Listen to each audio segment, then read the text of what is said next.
I thought we've had a very good week of practice and preparing for Maryland. Getting ready to hit on the road tomorrow. Even got a little sunshine today, so I thought our guys had great mental focus and great execution on a very important Thursday practice. So Hunter Littlejohn continues to work really hard in his rehab, so he's a game time decision.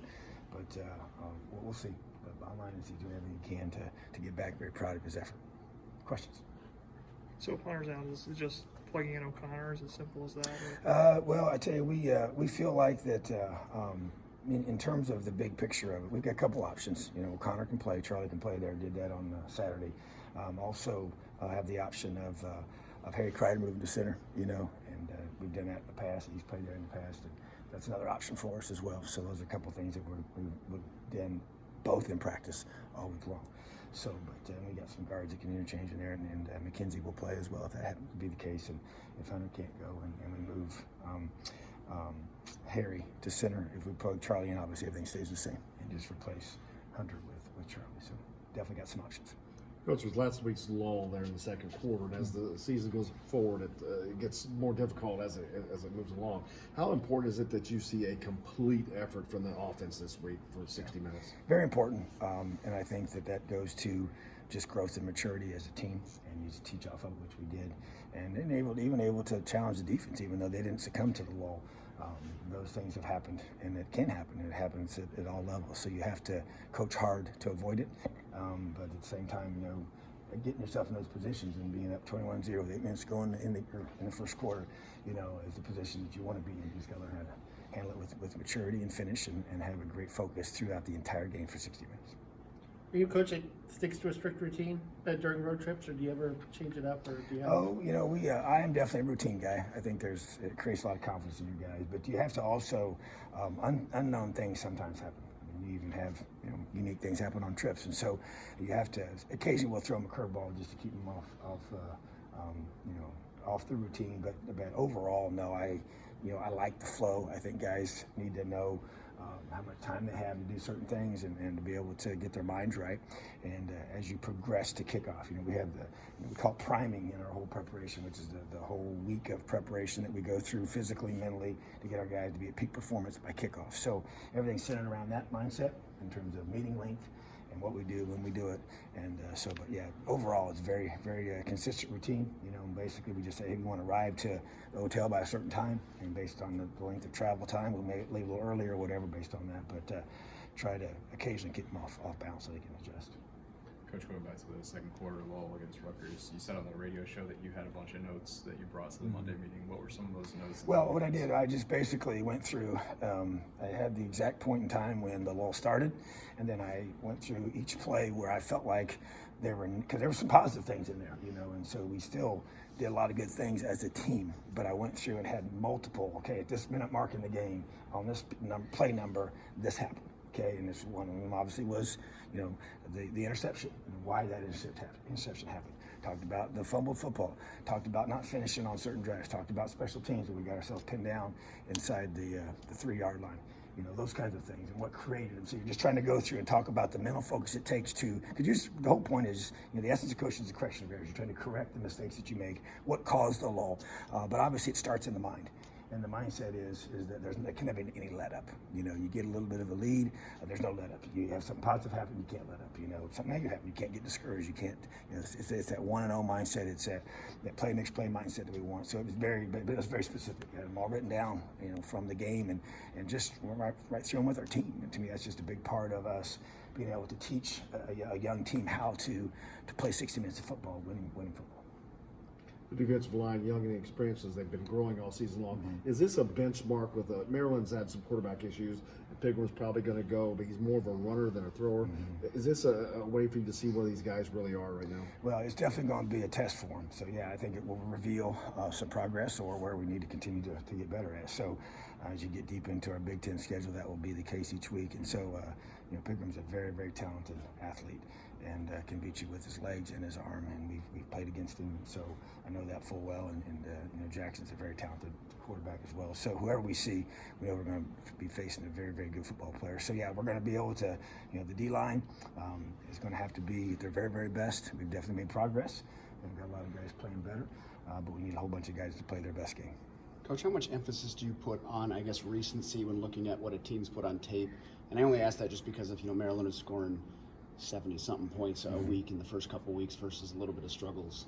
Yeah, they averaged 71 their first 2 games, which is unbelievable. You look at the whole picture.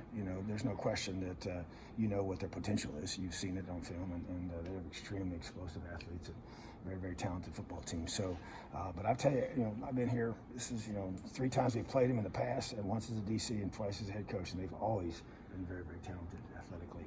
And but this is the most they've had, and their defense is extremely fast. And so to me, you have to, the recency part is just you go through and confirm what you think they're doing schematically, but they're always going to do a couple of things that are new. But I think you have to look at it as a whole picture of what you're playing against and the potential to be who they are. And it's a very good football team we're playing Saturday. Alan Stallings is a guy who missed some spring and obviously fall. I think he had an injury right before, so he has 3 sacks in his last 4 games. Do you feel like it takes some time for a guy to kind of settle in? Is that what's happening? It absolutely takes time, and I think that he missed a lot, and he we did it for the purpose of getting him fully healthy so that he could have and we could have him playing his best ball when we got to this time of the year. So at this point, really pleased with the schedule that we put him on and all the reps that he didn't get in the springtime and fall camp. But yeah, it takes time, and to me, especially at this level when there's such a little margin for error, and he's an effort guy. He plays extremely hard. He makes plays because of his effort and his toughness, and so you got to get it back in the flow, of even just your technique, and then just getting a feel for the game. And we're doing some different things schematically that he had not done before too. So I just think there's a lot of reasons for that, and we need him to be playing really well right now, and it's encouraging to see him, stepping up. Taiwan Mullins move up the depth chart. I mean, he's obviously shown it on the field, but how do you think he's handled that kind of week to week? Yeah, and that's I think that's part of teaching our guys. I said this last night about Michael Penix and to challenge our team with this concept, and that is the proverb that teaches that gold and silver is tested through fire, but that man is tested through the praise he receives, because oftentimes that praise and the successes that we have goes to guys' heads, especially when they're young and not mature enough to handle that, and their articles are written about it and people saying positive things and all these things happen, and then okay, how are you going to respond? People on the media, on television start talking about you on Big Ten Network and ESPN and whatever, and so how do you handle that? And that's the earmuffs and blinders mindset that we have as a program, and that is you got to block them out, and you have to, whether it's Taiwan or whether it's Michael Penix and whether it's Matt Bedford, these true freshmen that are playing and making plays, and the other guys as well. So, but I just think it's about teaching them, and obviously you're when you're playing at a high level, that should create confidence within you, okay? But it can't allow you to let up. It goes back to the focus you have to have during a game as well. And so to me, it's teaching young guys how to handle success, how to handle setbacks. And sometimes the success can be harder to handle than the setback. Where you just blow up and you fight and you're just, all your competitive nature just comes out in you. But when someone tells you you're doing some great things, that can be even harder, which is why the proverb says what it says. And so I just think that's just part of our job. It's part of my job to teach these young guys how to handle it and sit them down, talk them through it. Don't just assume things. Be very, very prescriptive in how that they are getting ready to play each week. So, but good problem to have. We got young guys that are making plays. So, but we do have to have a plan to handle it. Sticking with the secondary, there are a lot of new stars in the depth chart this week. Obviously, a lot of them have been rotational this year, but what kind of made you feel comfortable make that kind of move going on the road to Maryland? Well, I think bottom line is, as you said, there's been a lot of rotating, and sometimes we list certain guys and different guys shuffling out, but they all play about the same amount of reps. I know even Mike Zimba was asked last night about being listed as a starter, and he's like, well, we play about the same amount of reps regardless. And so I like the idea that the guys don't get all caught up in, hey, I got to be the starter. They're very team-oriented, and our guys are very unselfish, which is awesome.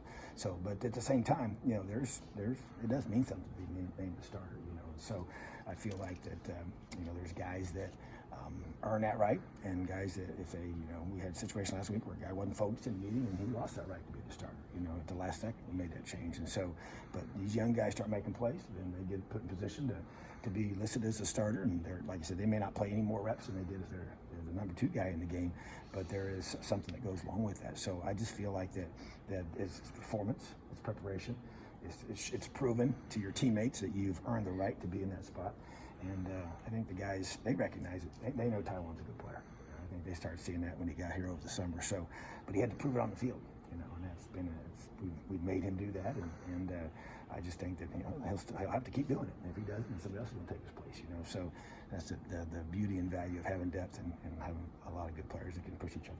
I think it was last year you talked about talking about becoming bowl eligible. This year's a little different. If you guys can come out with a win this week, you'll be 1 game short with 5 games left to go. Is that something you'll talk about this season, or do you just let that play out this year? Well, I will let it play itself out. Now is not the time. But when the time comes, I won't back away, because either you embrace it or you avoid it, and I will choose to embrace it. Awesome. Have a great day. Thanks, Coach. LEF. Coach.